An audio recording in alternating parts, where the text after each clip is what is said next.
Good morning, everyone, and welcome to our daily reflection.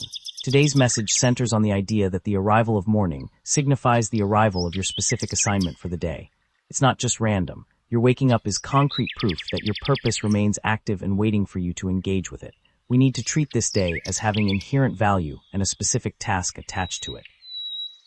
That sounds very purposeful, but I often wake up feeling overwhelmed rather than assigned. What exactly does this message mean by your assignment? Is it referring only to professional work or something broader than just my job description? That's a great clarifying question. The text draws heavily from Proverbs, reminding us to commit your work to the Lord and your plans will succeed.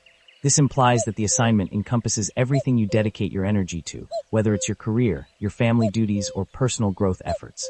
The key is the commitment aspect, entrusting the outcome to a higher power while you execute the task diligently. So, it's about the intention behind the action, not just the action itself.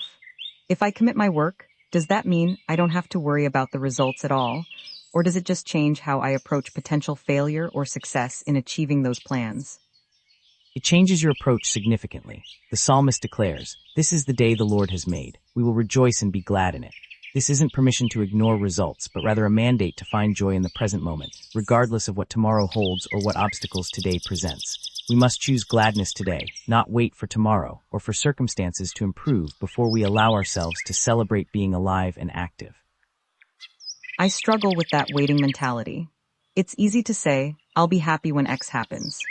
How do you practically choose to rejoice in a day that feels difficult or unproductive right from the start, especially if you are already feeling tired?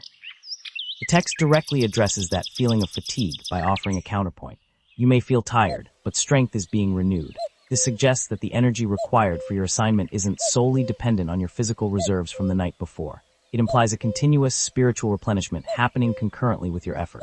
Even when you feel unsure about the path, direction is simultaneously being released to guide your next steps forward.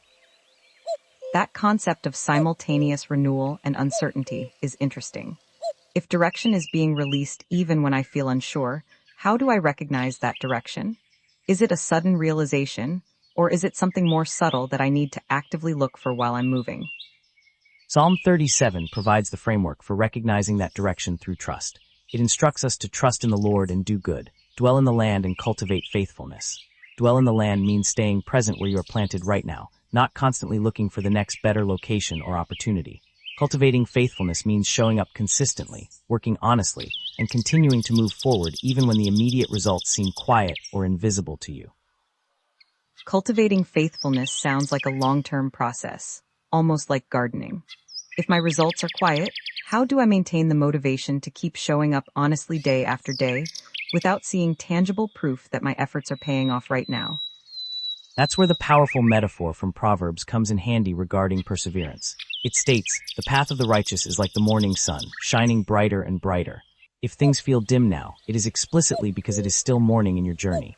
The light isn't fully out yet, but it is guaranteed to increase with movement. You must keep moving so the light can catch up and reveal the path more clearly. That really reframes the feeling of being in the dark. So, if I feel like I'm stumbling around, the solution isn't to stop and wait for the sun to be high in the sky, but rather to take the next small step forward to encourage the light to increase.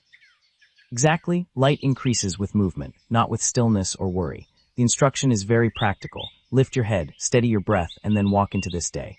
These are immediate, physical actions you can take to shift your internal state and engage with the assignment. It's about taking control of your posture and breathing before tackling the larger challenges ahead of you. I like the focus on immediate, physical actions like breathing and posture. When I feel overwhelmed, my breath usually gets shallow. Does steadying my breath specifically relate to managing the anxiety that comes from feeling unsure about the direction we discussed earlier? Absolutely, steadying your breath is a foundational discipline that calms the nervous system, allowing faith to operate more clearly. You are instructed to walk into the day with both discipline and faith, recognizing that God is not late in providing what you need for this specific moment. This counters the modern urge for instant gratification or immediate solutions to long-term problems. That's a strong reminder against impatience. If God is not late, does that imply that the timing of when I receive clarity or success is perfectly aligned with when I am ready to handle it, even if that timing feels inconvenient to my personal schedule? Precisely, the message emphasizes that your effort is not wasted, which directly supports the idea of perfect timing. Every honest step taken while cultivating faithfulness contributes to the overall path, even if the final destination or the major breakthrough seems distant. Your morning matters because the foundational work done now sets the trajectory for everything that follows later in the day and beyond. So, even the small, seemingly insignificant efforts, like showing up honestly when no one is watching, are fundamentally important to the larger success mentioned in the Proverbs quote about plans succeeding. They aren't just busy work.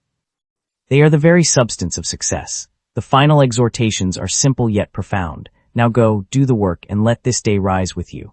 This means integrating the commitment, the joy, the trust, and the movement into your actions until the day itself reflects the positive momentum you have generated through faithful effort.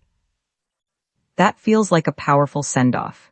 If I internalize these concepts, commitment, present joy, and faithful movement, how should I measure the success of my day when I look back tonight, given that some results might still be quiet? Success tonight should be measured by adherence to the process, not just the outcome metrics. Did you commit your work? Did you choose to rejoice in the process? Did you move forward even when it felt dim? If you can answer yes to those internal checks, then your effort was not wasted, and the day mattered immensely, regardless of external validation received today.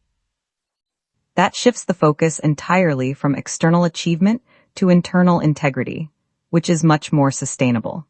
Thank you for breaking down these powerful reminders from Scripture into actionable steps for starting the day right.